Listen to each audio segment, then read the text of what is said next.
Hayley, maybe you want to share with us, because like there are a lot of ladies out there, maybe they are like trying out online dating for the first time in their life, because maybe they have just been out of a long-term relationship.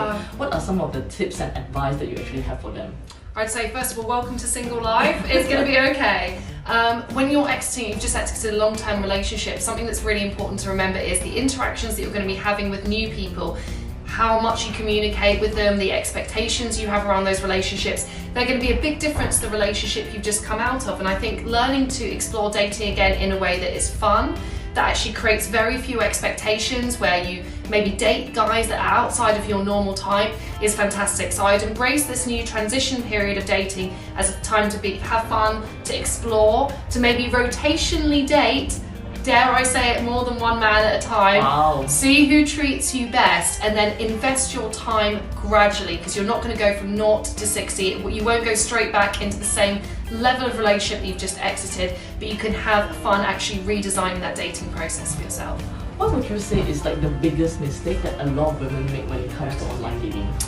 I think with online dating particularly, one of the problems, and why I actually love to coach women as well how to meet people offline, is because it doesn't take too much time and effort to actually build that online dating profile and platform. People sometimes are not that invested in actually meeting in real life, which seems crazy, but you want to look out for, as a woman, I would say number one thing to look out for in a guy is how invested is he in meeting you in real life? How much effort is he putting into the messages?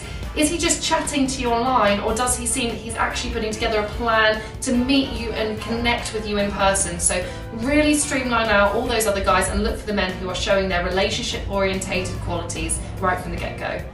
And one question which I think we have been talking a lot about with other matchmakers here. I know what this one is. Yeah, which is like, should women make the first move? So like, after a great first date, like what would you advise like a lady to do after that? I think whether you make the first move or not does depend on your intentions. If you are looking for a more serious long-term relationship, I would hold back, not because I think women, like we are two powerful business women here, not because I think that women have to be passive, but I think actually what should be really important for you for qualifying which guy gets to spend time with you, you should be looking at his effort level and his investment level. If you hold back, you're going to get a better read on that than if you make a proactive move. If you are though, and I think this is valid as well, you've just exited a long-term relationship and you want to have some experiences, then I'd say you can throw caution to the wind and make more of the first move. And one last question, like what would be the best way for a girl to get the guy to get her number? No, I love this, because great question, because what I love to teach women, actually, I stand by the fact I think women have been pulling the strings since the dawn of time. I think guys think they've made the first move, and they think they've asked your number, they've been really brave, but in fact a clever woman with some dating skills knows how to do this. So what you can do, I'll teach you something, I call it the fake lead. So you're chatting to a guy, it's going really well, but he is yet not asking for your number, and you're like, what is going on here?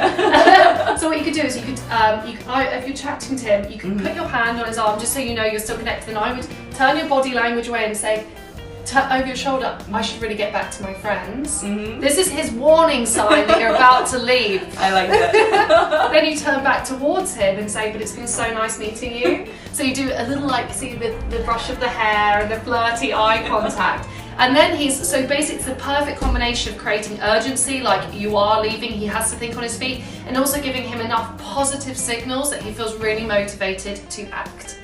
Wow, that's amazing. Thank you so much for that.